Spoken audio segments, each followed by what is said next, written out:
لیکن اس کے سامنے پہنچ کر کچھ نہ کہہ سکی۔ یہ نسوانی جھجک اور حیا تھی، یا اپنے رد ہونے کا خوف، یا اس کی نگاہوں میں تمسخر نہ برداشت کرنے کی سکت، جو بھی تھا وہ بنا کہے لوٹ آئی تھی۔ اس نے طے کیا تھا کہ وہ گھر والوں کو اپنی چادر کے مطابق پیر پھیلانا سکھائے گی۔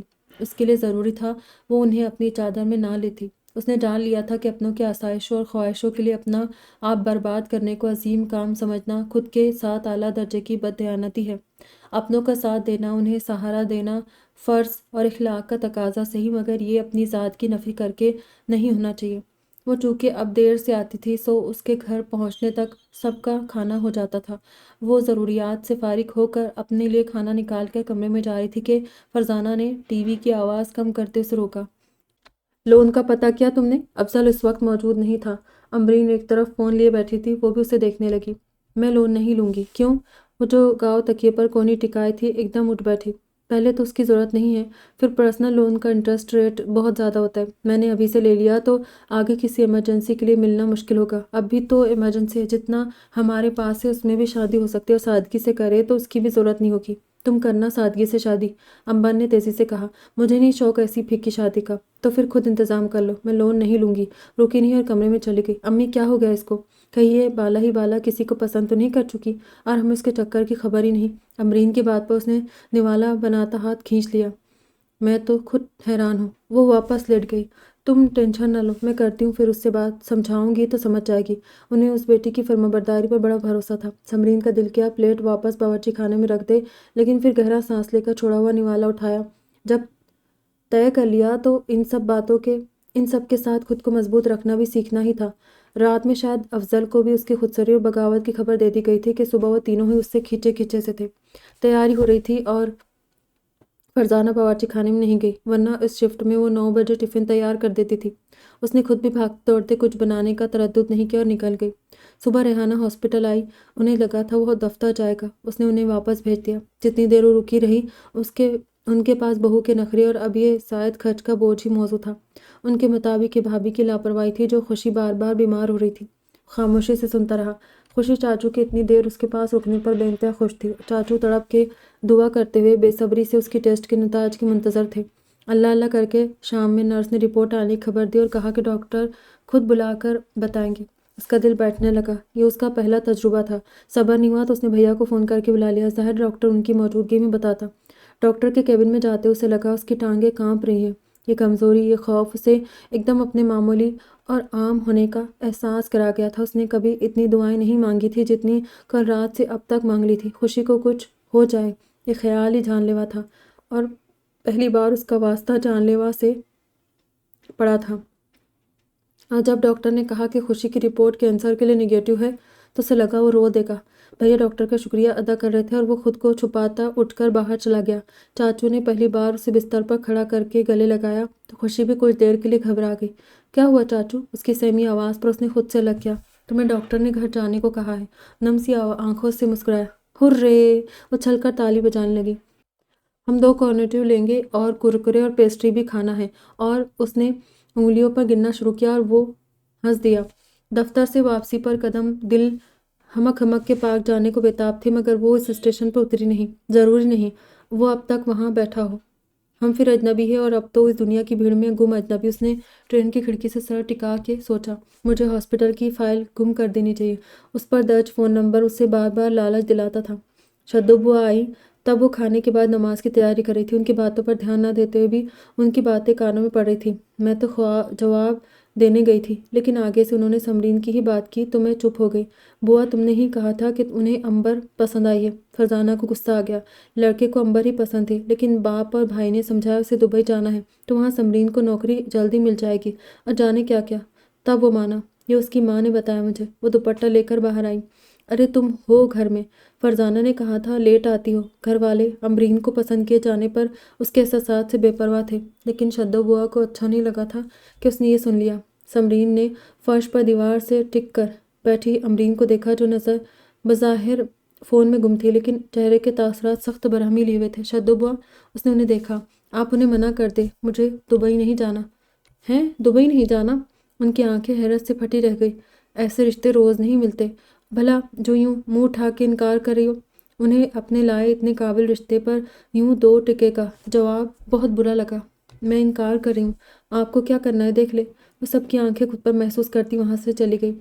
بوا تم اب تو امبر کی بات کر سکتی ہو نا، فرزانہ کہہ رہی تھی۔ یہی کہہ دو کہ بڑی کو دبئی نہیں جانا، چھوٹی کو کوئی مسئلہ نہیں ہے، کہیں بھی لے جائے۔ اس نے دروازہ بند کر لیا، اسے ادھر ہو رہی گفتگو میں دلچسپی نہ تھی۔ بال بناتے ایک دم رک گیا۔ کب تک جھوٹے بہلاوے دو گے خود کو؟ اس نے خود کو سرزنش کی، تاہم اس کے اندر کا آزاد وسیع اب بھی پسپائی قبول کرنے پر متعامل تھا۔ بھیگی نگاہوں اور چہرہ بھولنے والے تھے نہ بھولے تھے۔ اس نے برش رکھا اور پرفیوم اٹھایا تو نظر سڈوکو کی کتاب پر پڑی۔ کتنا وقت ہو گیا اس نے اسے ہاتھ نہیں لگایا تھا۔ کبھی اس کا ذہن خالی نہ ہوتا، جو وقت گزاری کے لیے تفریح کی حاجت محسوس ہوتی، اور کبھی اٹھا بھی لیتا تو ہمیشہ لطف دینے والی مشق کرتے اسے اکتاہٹ محسوس ہوتی تھی۔ اس کی وجہ کھڑکیاں ایک ایک کر کے کھلنے لگی تھی کہ اس نے جھٹ سے بند کر دی۔ تیار ہونے کے بعد خوابگاہ اور باورچی خانے کی کھڑکیاں بند کرتے وہ ہال میں آیا۔ بیگ اٹھاتے کان میں سمرین کی بات سنائی دی۔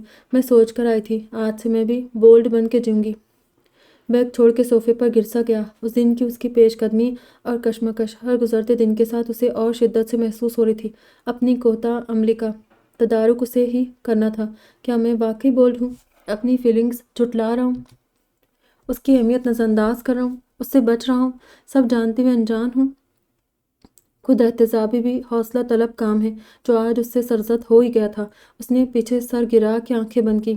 سب سے بڑی بہادری سچائی قبول کرنا ہوتی ہے، اور سچ یہ ہے کہ تمہیں اس بینچ کے اجنبی نے مکمل بدل دیا ہے۔ وہ پلیٹ فارم سے نکل کر رکشہ اسٹینڈ کی طرف جا رہی تھی کہ ایک دم کوئی سامنے آیا۔ رک گئی۔ جانی پہچانی خوشبو نے جھٹ سر اونچا کرنے پر مجبور کیا۔ مقابل وسیع مسکرا رہا تھا۔ یہ میں ہی ہوں۔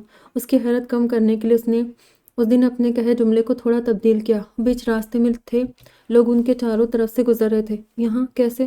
کسی کام سے آئے تھے؟ اس نے پہلے قدم پر ہی خوش فہمی کا گلا گھونٹا۔ واپس جا رہے ہیں۔ اس کا رخ پلیٹ فارم کی سمت تھا اور سمرین کا باہر کی طرف۔ نہیں، ویٹ کر رہا تھا۔ آؤ ہم راستے میں ہیں، اس نے کہا تو وہ آگے بڑھی۔ وسیع بھی اس کے ساتھ چلنے لگا۔ آپ کب سے ہیں یہاں؟ پارک میں آنے کے وقت سے اسے اس کے دفتر کے اوقات کا اندازہ تھا۔ اب تو آپ مل گئی ہیں۔ جانے وہ جان بوجھ کر اس دن جیسے جملے بول رہا تھا یا یہ بے ساختہ زبان سے پھسل رہے تھے۔ آپ پھر پارک گئی کسی دن؟ نہیں، اس وقت واپسی ہوتی ہے تو کیسے جا سکتی ہوں؟ اس وقت 10 بجنے میں چند منٹ باقی تھے۔ آپ کی ٹائمنگ چینج نہیں ہوتی؟ آپ روز جا کے یکسوئی سے سڈوکو فل کر سکتے۔ اب وہاں سڈوکو میں مزہ نہیں آتا۔ ویسے آپ نے غور نہیں کیا، میں نے وہاں سڈوکو کھیلنا کم کر دیا تھا۔ سمرین دل کو سنبھالتے چپ رہی۔ رکشے کے لیے لگی قطار سے آگے نکل آئے تھے۔ اس دن گھر آتے ہوئے کوئی پریشانی تو نہیں ہوئی تھی؟ نہیں، کوئی پریشانی نہیں ہوئی تھی۔ کیا بتاتی ہوں کس قدر شکست خوردہ اور مایوس گھر پہنچی تھی۔ خود کو بولڈ ثابت کرنے کی ناکامی معمولی نہیں تھی۔ کچھ فاصلہ انہوں نے خاموشی سے طے کیا۔ کچھ دن پہلے آخر اس نے سنجیدگی سے کہنا شروع کیا، خوشی ہاسپٹل میں ایڈمٹ تھی۔ خوشی میری 5 سال کی بھتیجی ہے۔ سمرین نے تشویش سے سنجیدہ وسیع کو دیکھا۔ پچھلے کئی مہینوں سے بار بار فیور اور طبیعت خرابی کی بنا پر ڈاکٹر نے بہت سارے ٹیسٹ کروائے تھے، اور بھیا نے جب مجھے بتایا کہ ڈاکٹرز کو کینسر کا شبہ بھی ہے تو چپ ہو گیا۔ اپنی وہ کیفیت اور احساسات سنانے کا پہلا موقع تھا جن سے وہ اب تک انکاری تھا۔ اس لمحے مجھے احساس ہوا کہ خوشی جان نے کب سے میرا اینکر ہے۔ اسے سن کر خوشی ہوئی، مگر ذہن کینسر میں اٹکا تھا، لہٰذا فوراً پوچھ لیا، ٹیسٹ رزلٹ کیا ہے؟ الحمدللہ ایسا کچھ نہیں ہے، اس کی امیونٹی کم ہے اور عام سا انفیکشن تھا کوئی۔ اوہ، اس نے طمانینت بھرا سانس لیا۔ شکر ہے اس کے ٹھیک ہونے کا، اور آپ کو احساس ہوا اس کا بھی۔ تمہیں پتہ ہے میں آج یہاں کیوں آیا؟ وہ چلتے چلتے اس کے سامنے آ گیا۔ گرتے گرتے بچی وجہ جانے اس کا اسے یوں روکنا تھی یا اس کا نیا تخاطب۔ میں بولڈ تھا نہیں، لیکن میں بزدل نہیں کہلوانا چاہتا۔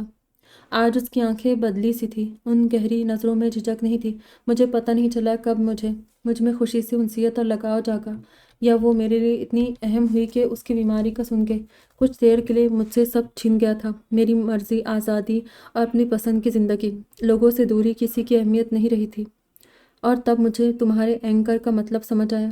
احساسات اور خوشیاں تنہا انسان کے بس کی نہیں۔ کچھ وقت دل کے اس خیال کو بہلایا جا سکتا ہے، مگر سچ یہ ہے کہ جب تک ہمارا دل کسی سے بندھ کے مضبوطی سے ایک مقام پر ٹھہرا